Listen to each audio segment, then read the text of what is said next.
श्री राम जी और फतेह कृष्ण जी ने बहुत समय तक एक साथ रह करके गौरांग लीला और रास लीला का सुख वैष्णवों को प्रदान किया।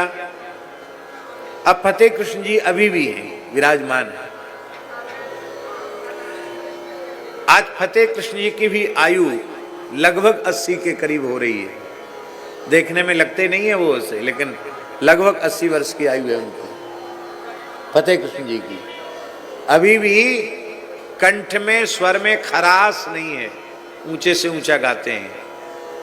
तो स्वामी फतेह कृष्ण जी ठाकुर जी बनते थे, रास में ठाकुर जी बनते थे। उनकी आयु थी लगभग 12-13 वर्ष की। और एक और महानुभाव थे, वो श्री जी का स्वरूप बनते, राधा रानी का स्वरूप, वो भी बड़े प्रसिद्ध रासाचार्य हुए। दोनों स्वरूप बनते थे। और पूज्य श्री प्रभुदत्त ब्रह्मचारी जी के आश्रम में वृंदावन में संकीर्तन भवन में रासलीला होती थी। तो महाराज जी सावन भादों में लीला देखने के भाव से गिरिराज जी से वृंदावन आ जाते थे, कुछ दिन रहते थे। भक्तमाल आश्रम में पूज्य गुरुदेव भक्तमाली जी का आसन रहता था। और पूज्य श्री सुदामा दास जी महाराज और पूज्य गुरुदेव भक्तमाली जी महाराज दोनों संकीर्तन भवन में जाते ब्रह्मचारी जी के यहाँ, तो रास बिहारी को श्रृंगार भोग लगाते। तो बड़ी गरीबी थी, भोग में और कोई सामग्री उपलब्ध नहीं थी। महाराज जी तो गोवर्धन से वो मोटी इलायची दाना होता है ना, जिसको चनोरी कहते हैं हमारे ब्रज में, इलायची दाना बड़ा वाला, आज भी बहुत बढ़िया इलायची दाना बनता है गिरिराज जी में।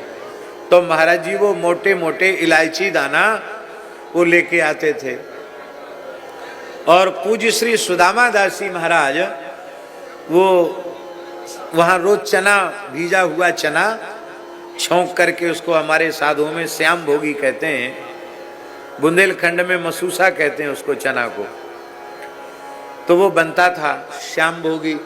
तो श्याम भोगी और वो शक्कर के जो क्या कहते चनोरी, वो मिला करके ठाकुर जी को श्रृंगार भोग धराते। तो चना तो नमकीन और वो मीठा मिलकर के बड़े स्वाद से रास बिहारी ठाकुर जी पाकर फिर रास करते। एक दिन रास का श्रृंगारी बहुत नाराज हो गया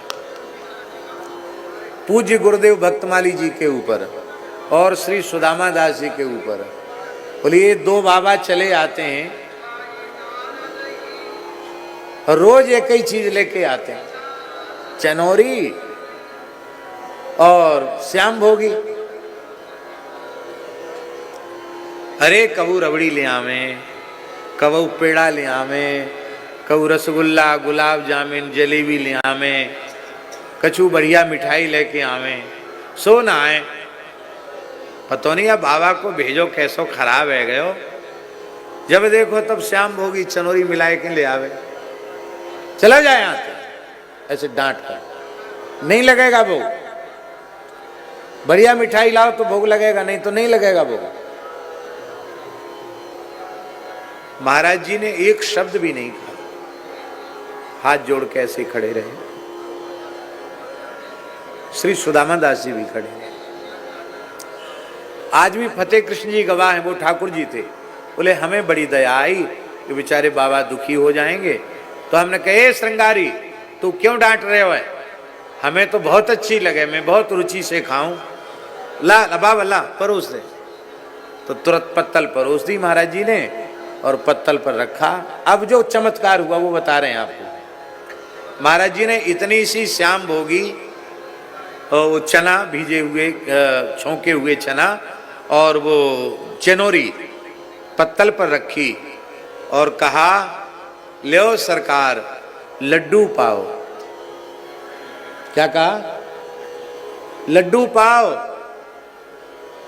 तो आज इस घटना को सुनाते सुनाते फतेह कृष्ण जी आज भी सजल हो जाते हैं। कहते हमने पाया तो हमको चने का स्वाद नहीं, चनोरी का स्वाद नहीं, हमको बूंदी के लड्डू का स्वाद आया। तो हमने श्री जी से पूछा कि हमें तो आज चने का स्वाद ही नहीं आ रहा है, तुमको कैसा लग रहा? बोले बूंदी के लड्डू आए। और जब वो खा लिया तो महाराज जी फिर बोले, लियो सरकार गुलाब जामुन। पदार्थ वही है, भीजे हुए चना मिश्रित चनौरी, और कहा लियो गुलाब जामुन, तो फिर गुलाब जामुन का स्वाद आया।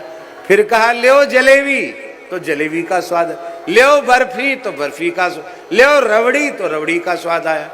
कहते ऐसे भावाविष्ट हो गए कि तमाम व्यंजनों का नाम ले लेकर परोसते गए, और परोसे इतना सा एक एक ग्रास, और हम पाते चले गए। और फतेह कृष्ण जी कहते कि मेरे नेत्रों से भी आंसू बह रहे थे, और श्री जी के स्वरूप के नेत्रों से भी आंसू बह रहे थे कि ये बाबा देखने में इतना सामान्य है, इसकी भाव की अवस्था कितनी ऊंची है। ये चनौरी और चना को भी गुलाब जामुन कह दे तो वो गुलाब जामुन हो जाएगा। जब महाराज जी भगवत धाम प्रयाण किए तो रोते हुए उन्होंने इस घटना को हमको सुनाया। बोले बाबा मेरे जीवन की पूंजी है, या को आप प्रचार मत करियो, पर हमारी ठकुराई की सबसे बड़ी अनुभूति ये है कि महाराज जी इस कोटि के महात्मा थे।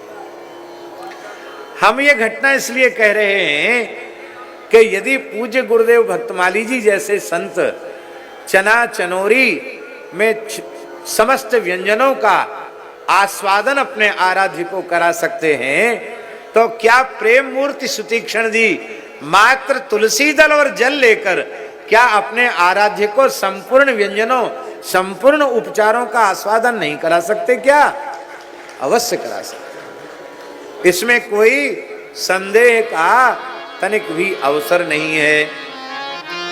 तो पूजा तो हो गई, अब मैं स्तुति कैसे करूं? महिमा अमित मोरी मति थोरी,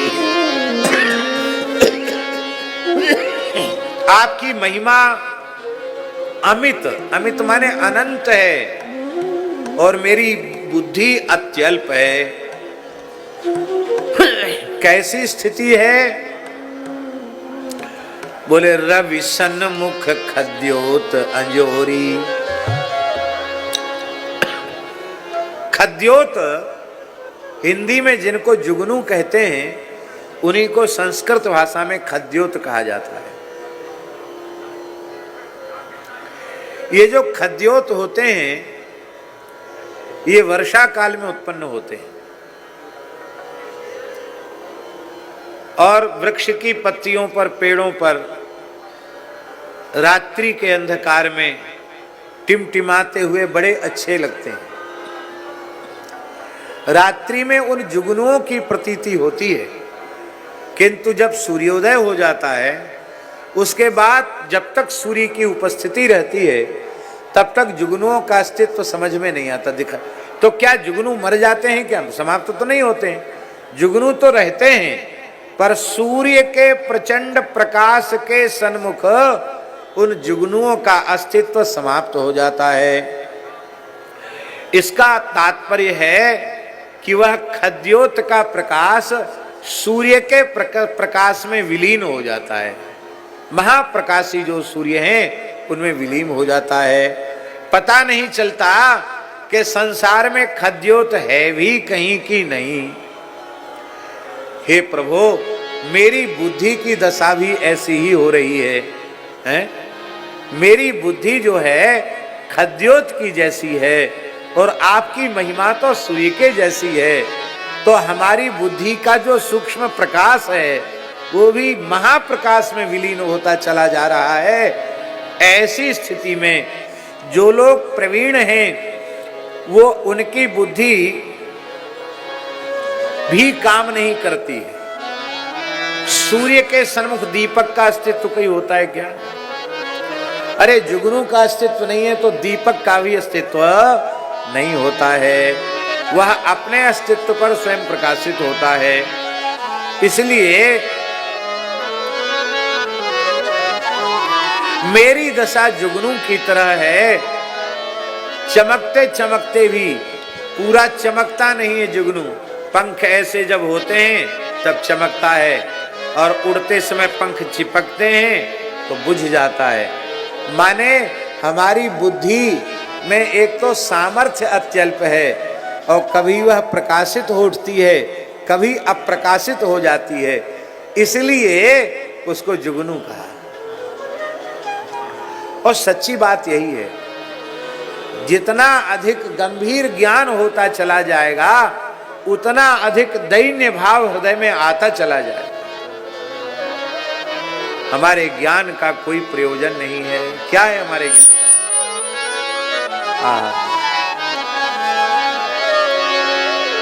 तब क्या करें?